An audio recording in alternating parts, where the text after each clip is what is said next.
उत्तराखंड के जेलों से फरार कैदियों को लेकर कानून व्यवस्था पर सवाल उठ रहे हैं। पैरोल पर छोड़े गए 580 कैदियों ने अभी तक सरेंडर भी नहीं किया था कि हरिद्वार से 2 और कैदी फरार हो गए, जिसके बाद लॉ एंड ऑर्डर सवालों के घेरे में है।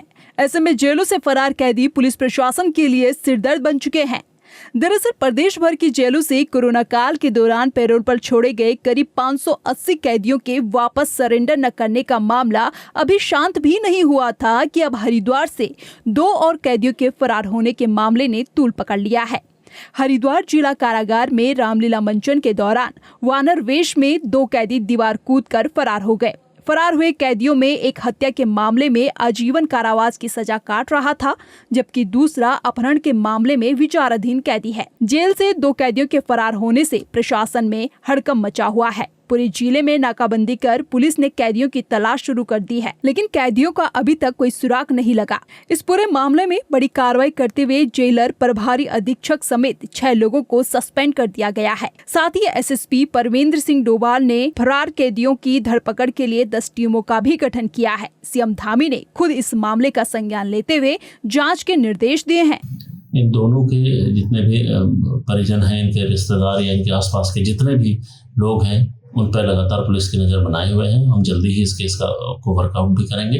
पुलिस इस पूरे प्रकरण को एक चैलेंज के तौर पे हम लोग ले रहे हैं और इसका जल्दी ही खुलासा पुलिस के द्वारा किया जाएगा।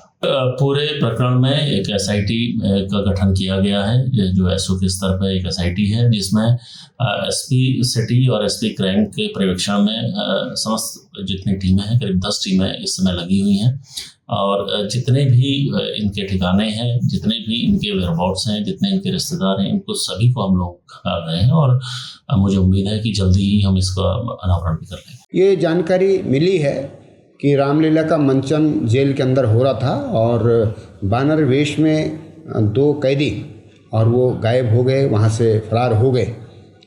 इस प्रकार की घटना हुई है, ये हमारे लिए खेदजनक है, लेकिन माननीय मुख्यमंत्री जी ने इसका तत्काल संज्ञान लेते हुए इस पर बहुत सख्ती की है। जो लोग वहाँ ड्यूटी में थे, ऐसे कर्मचारियों को निलंबित करने का आदेश माननीय मुख्यमंत्री जी ने किया है और हमारी उत्तराखंड की पुलिस इस पर सख्ती बरत रही है। जो लोग भागे हैं, फरार हुए हैं, उनको पकड़ने का प्रयास किया जा रहा है। हमको यथाशीघ्र इसमें सफलता मिलेगी।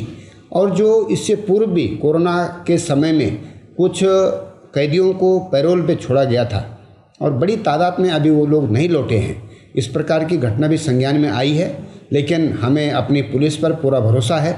हमारी पुलिस पूरी मुस्तैदी के साथ में ऐसे सभी कैदियों को ढूंढने का प्रयास कर रही है। सभी लोगों को जेल के सलाखों के पीछे पहुंचाया जाएगा। हरिद्वार जेल से 2 कैदियों के फरार होने का मामला सामने आते ही प्रदेश भर से फरार चल रहे कैदियों का मामला भी गर्मा गया है।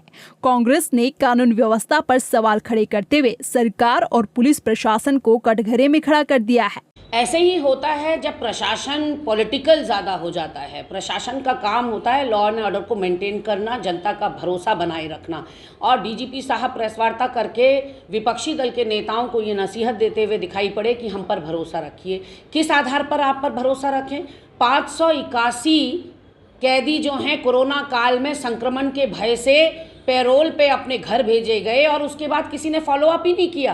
कोरोना काल को बीते 3 साल से ज़्यादा का वक्त हो गया, वो अभी भी फरार चल रहे हैं। हमारे बगल में बस में बैठा हुआ आदमी या दुकान में या रेस्टोरेंट में बैठा हुआ आदमी कितना बड़ा दुर्दांत अपराधी है, बलात्कारी है, हत्यारा है, डकैत है, चोर है, कुछ पता ही नहीं, विकृत मानसिकता का है, ये कुछ पता ही नहीं चल रहा है। तो किसके भरोसे आखिर प्रशासन ने, पुलिस प्रशासन ने उत्तराखंड की जनता को छोड़ा हुआ है। और कल की घटना तो करेला ऊपर से नीम चढ़ा हो गई है कि 581 तो पहले आप ढूंढ नहीं पा रहे हैं, किसी अधिकारी के पास कोई जवाब नहीं है कि ये कहाँ फरार चल रहे हैं। और अब इनामी राशि घोषित करने की बात की जा रही है इन कैदियों पर, और 2 कल हरिद्वार से भी फरार हो गए रामलीला के दौरान। तो ऐसे में ये एक झन्नाटेदार तमाचा और एक आईना है पूरी की पूरी सरकार और पूरे के पूरे प्रशासन को। जेल से फरार आरोपी कितने खतरनाक साबित हो सकते हैं, ये कोई नहीं जानता।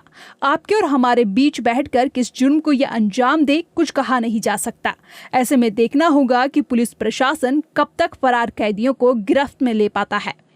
इस रिपोर्ट को लेकर आपकी क्या राय है, कमेंट करके जरूर बताएं। साथ ही चैनल को यूट्यूब पर सब्सक्राइब और फेसबुक पर फॉलो करें।